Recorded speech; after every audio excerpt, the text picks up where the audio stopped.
Assalamualaikum warahmatullahi wabarakatuh. Waalaikumsalam. Kita bersama dengan Bang Dr. Marwan Batubara.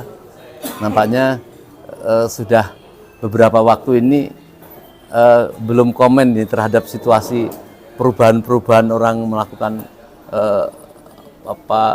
untuk pemilihan capres-capres ini. Iya. Nah, perubahannya itu dan cepat sekali tuh. Gabungan-gabungan koalisi-koalisi yang ingin mengkerucutkan capres itu ternyata terjadi perubahan-perubahan yang membuat orang deg-degan juga.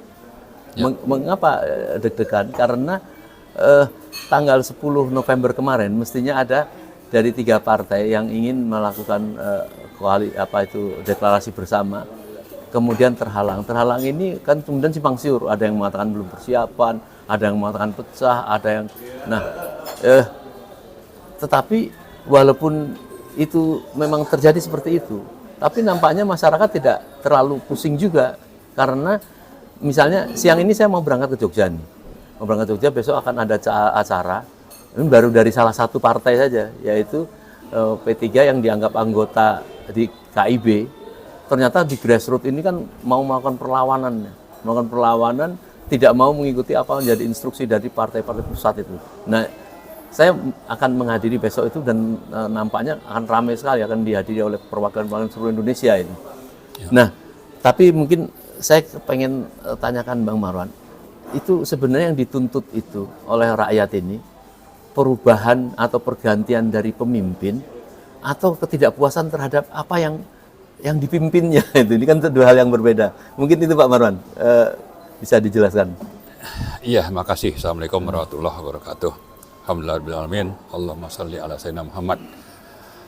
Memang dalam 6-7 tahun terakhir ini kehidupan bernegara kita ini semakin parah rusaknya, terutama karena dipimpin oleh Presiden Joko Widodo yang berada di bawah kendali oligarki.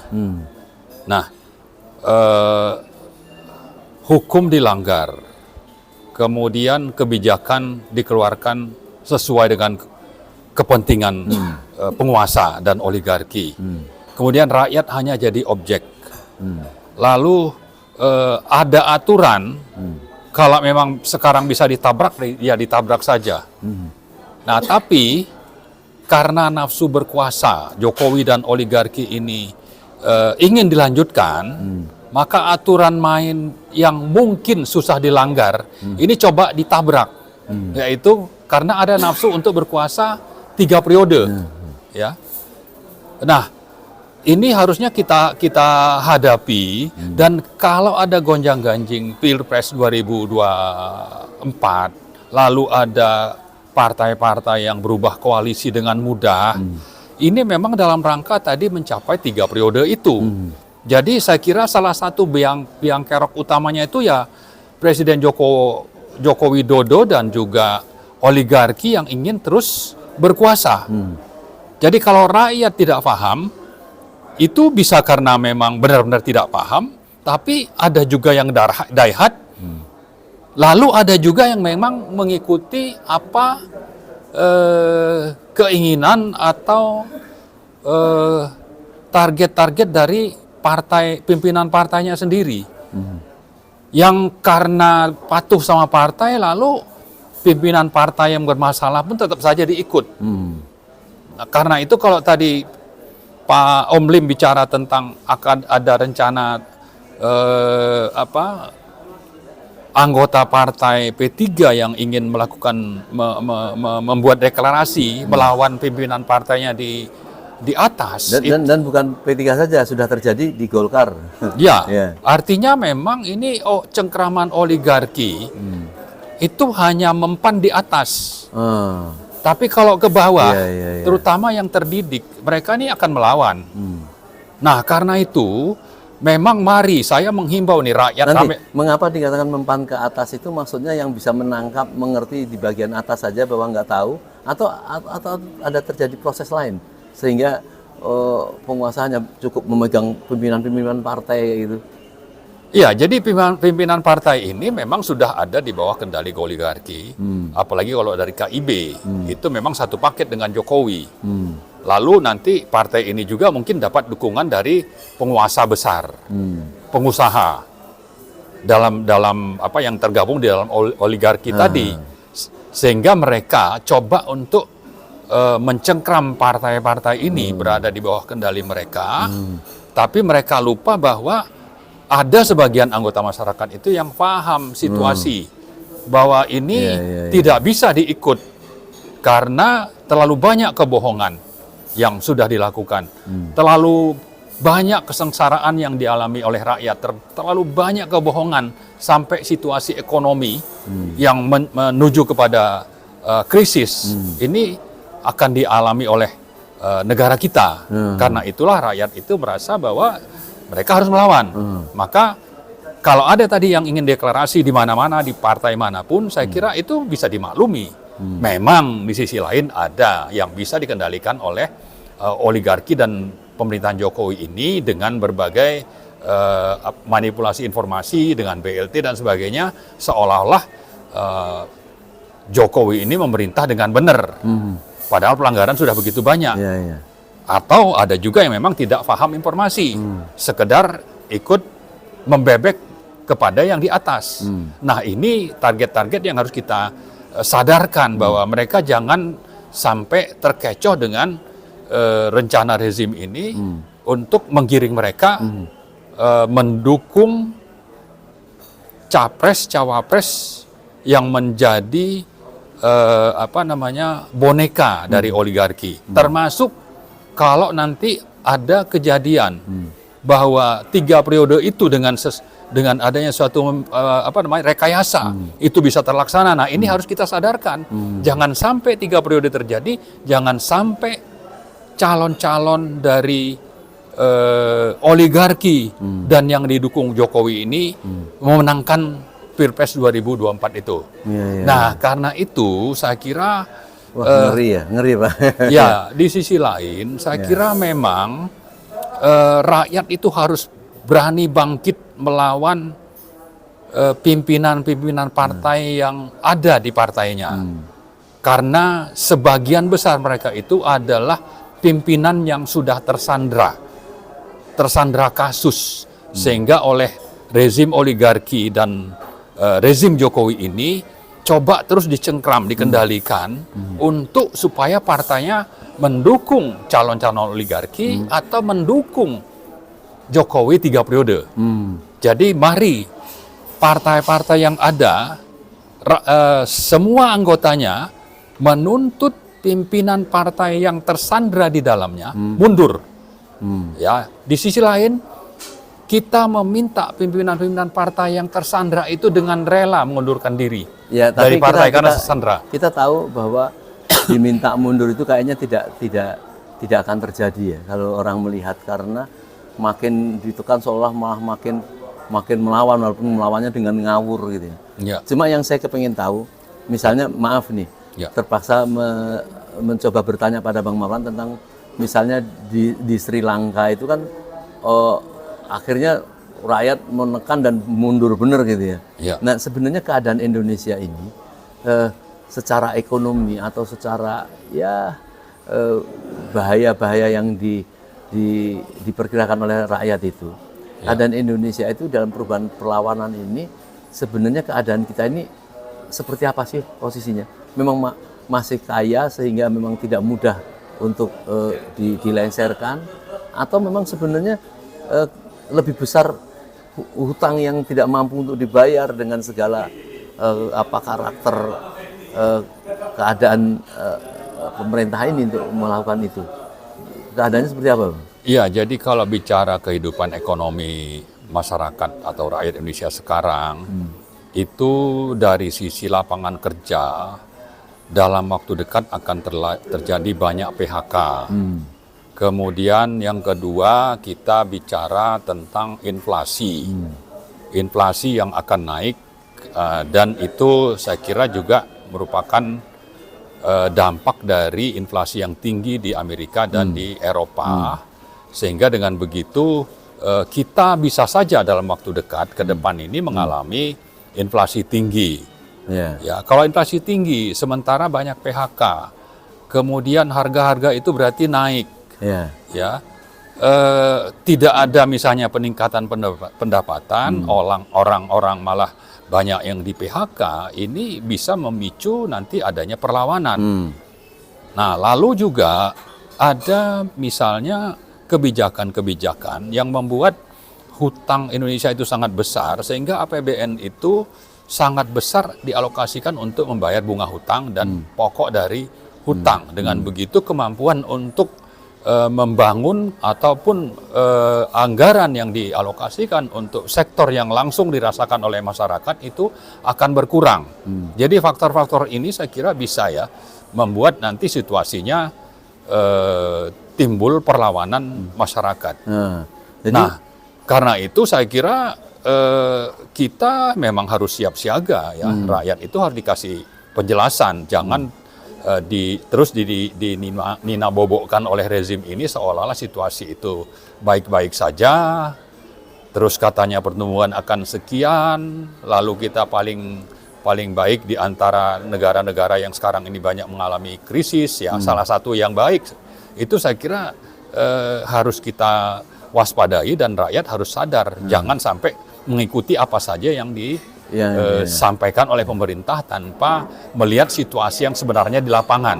Nah, kita ingin bahwa apapun itu, kerusakan yang dilakukan oleh rezim Jokowi ini sudah sangat parah. Ya, kita bicara lapangan kerja itu tadi banyak PHK, tapi di sisi lain nanti TKA Cina terus masuk. Sumber daya alam, kita punya nikel, tapi yang menikmati itu Cina. Untung besarnya itu Cina. Lalu yang jual nikel itu ke Amerika misalnya atau Eropa itu malah Cina. Padahal sumber daya alamnya ada di negara kita, apakah itu di Sulawesi, ya, ataupun di sekitar Kalimantan Barat misalnya. Atau ada namanya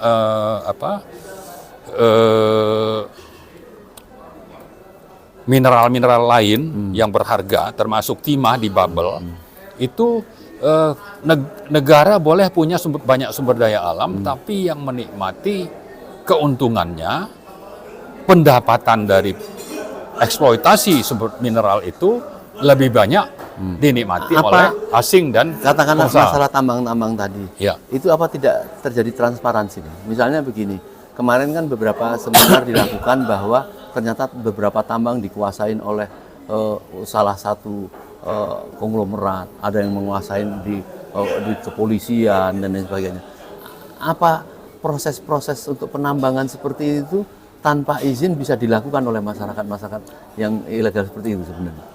Saya kira kalau kita mau tulis daftar apa saja sih penyimpangan yang ada di sektor pertambangan kita, baik mineral maupun batu bara, atau mungkin juga di migas, itu tulis saja daftarnya. Maka di Indonesia itu semuanya ada. Ya, ada maksudnya jenis kejahatannya. Mulai dari bikin undang-undang. Undang-undang dibuat sehingga menguntungkan oligarki. Negara dirugikan. Kemudian turun, nanti undang-undang sudah ada, tapi izin misalnya itu tidak keluar. Lalu nanti ada konglomerat kerjasama dengan aparat negara, maka itu juga bisa lolos. Belum lagi adanya penyeludupan. Belum lagi tadi karena berkuasa itu mereka dengan gampang melanggar aturan. Misalnya dulu pernah kalau waktu COVID orang tidak boleh keluar masuk satu negara. Tapi di Indonesia itu oleh pemerintahan Jokowi TKA Cina itu bebas masuk. Nah, terus juga ada aturan bahwa kalau yang boleh masuk tenaga kerja asing itu punya kualifikasi. Tidak sekedar pekerja, tapi yang ada di Indonesia itu sampai satpam sekalipun boleh. Nah, jadi kalau saya kembali ke pertanyaan tadi, saya bilang kejahatan apapun yang ada di dunia ini, maka di Indonesia itu ada. Dan itu dibiarkan oleh pemerintah yang ada sekarang. Kita bukan bikin fitnah. IRES ya, kami dengan beberapa teman itu bikin laporan tentang kejahatan yang ada misalnya di sektor nikel. Mulai dari nambangnya aja, itu sudah terjadi kejahatan. Misalnya dilarang ekspor. Ya, banyak penambang-penambang lokal dilarang ekspor nikel, biji nikel, harus dalam bentuk setengah jadi. Lalu penambang-penambang lokal domestik itu karena larangan ekspor dipaksa jual di dalam negeri. Tapi yang beli Pembelinya juga siapa? dari luar juga. Pembelinya itu adalah perusahaan konglomerat yang kerjasama dengan asing, Cina, di Indonesia. Lalu harganya juga ditetapkan rendah dibanding harga luar Jadi, negeri. negeri Itu. Negeri ini diakal-akalin terus. Tapi kan ini kan berlangsungnya kan sudah lama, Pak Marwan ya. Iya. Nah, kan tidak ada tanda-tanda untuk melakukan perubahan itu. Maka itu kita akan kembali pada pengelolaan negara dan rezim ini kan tentu memberikan rasa aman kepada rakyat itu. Nah, untuk melakukan perubahan itu makanya yang ramai sekarang bukan perusahaan-perusahaan pencurian tambang dan lain sebagainya itu, tetapi kembali kepada penguasa itu. Maka ingin ada terjadi satu perubahan.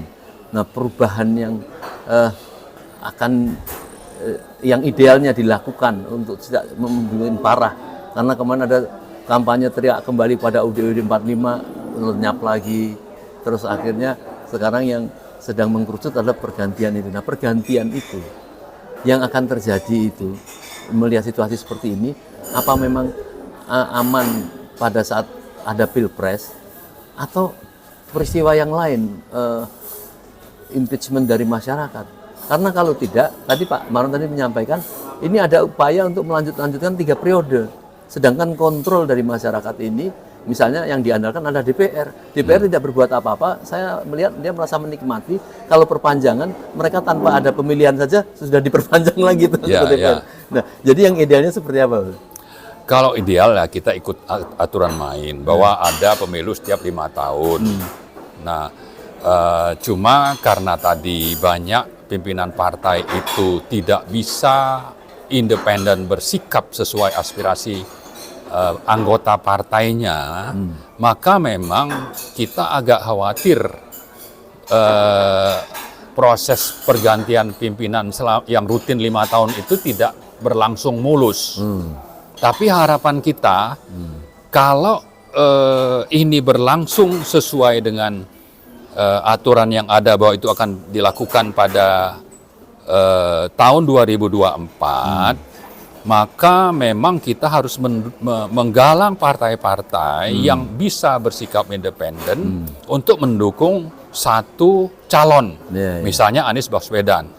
Ya, ini yang harusnya kita terus suarakan. Nah, sebaliknya, setiap upaya dari rezim, terutama rezim yang dipimpin oleh Jokowi dan oligarki, ingin menggagalkan Anies, ini harus kita lawan, termasuk upaya mereka, misalnya melakukan intervensi terhadap pimpinan partai-partai tertentu. Mestinya juga kita mengingatkan partai-partai yang sudah tersandra ini untuk mengganti pimpinannya, supaya mereka bisa bersikap independen, dengan begitu bebas memilih. Dengan begitu nanti dukungan terhadap Anies itu bukan hanya 3 partai misalnya, tapi bisa partainya lebih banyak. Kenapa? Karena mereka bisa independen bersikap bahwa pimpinan yang punya prospek membawa Indonesia itu ke arah yang lebih baik dibanding kondisi yang sedang berlangsung selama 6-7 tahun di bawah Jokowi ini sangat bermasalah, ya itu bisa terjadi.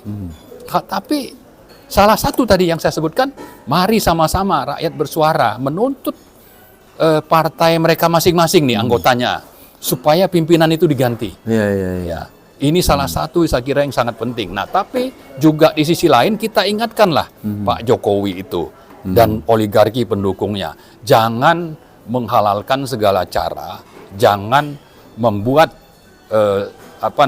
kondisi dan kebijakan sehingga nanti membatalkan aspirasi rakyat yang selama ini begitu banyak mendukung Anies untuk batal gara-gara kepentingan mereka untuk bisa 3 periode atau untuk kepentingan oligarki yang saya sebutkan tadi. Jadi itu bisa terjadi ya, perubahan-perubahan dengan cepat itu ya.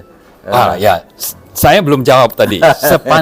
Di samping yang memang normal 2024, maka ada cara lain, yaitu adanya revolusi. Saya kira ini yang bicara revolusi kan dalam setahun terakhir ini sudah cukup banyak dan cukup nyaring gitu.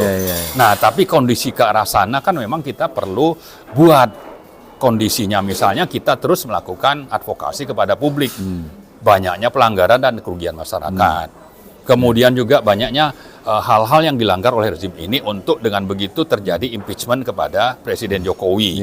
Ya, termasuk misalnya Presiden Jokowi di bawah pimpinan Pak Jokowi ini sejumlah partai itu dengan gampangnya merubah Undang-Undang Nomor 4 2009 tentang Minerba sehingga SDA rakyat itu bisa dengan gampang dirampok oleh oligarki misalnya. Itu sudah terjadi dan itu wajar di-impeach. Nah, untuk impeachment ini mari ramai-ramai kita datangi misalnya MPR supaya terjadi. Ya kan, terjadi impeachment. Tapi di atas itu bisa saja mari ramai-ramai kita lakukan revolusi karena harapan sudah tidak ada kalau mau ikuti cara-cara yang sudah diatur dalam undang-undang. Ini sudah tidak bisa diikuti. Oke, mari sama-sama kita revolusi. Misalnya nanti di 212 kita berharap yang turun itu bisa 2 juta orang, 3 juta orang. Untuk dengan begitu terjadi perlawanan agar diperhatikan oleh MPR dan Presiden Jokowi sehingga bersedia untuk melakukan perubahan secara revolusioner. Baik. Artinya baik impeachment atau revolusi ataupun pilpres, rakyat ingin terjadi satu perubahan itu terjadi satu tidak semena-mena lah. Artinya ingin menyelamatkan Indonesia kan itu. Nah saya kira mungkin ini kan artinya semua tergantung kepada penguasa supaya terjadi sesuatu yang smooth lah ya. Tidak usah terjadi pemihakan mengancam calon oposisi misalnya. Ada partai yang kemudian tidak mau mengikuti penguasa kemudian dianggap melawan. Saya kira mungkin ini yang harus diperhatikan supaya memang akan terjadi satu perubahan secara baik. Tetapi kalau juga bertahan secara kasar kemudian apalagi membuat kasar kepada rakyat jadi otoriter dan ini sekarang ini kan fakta sudah menjadi tirani.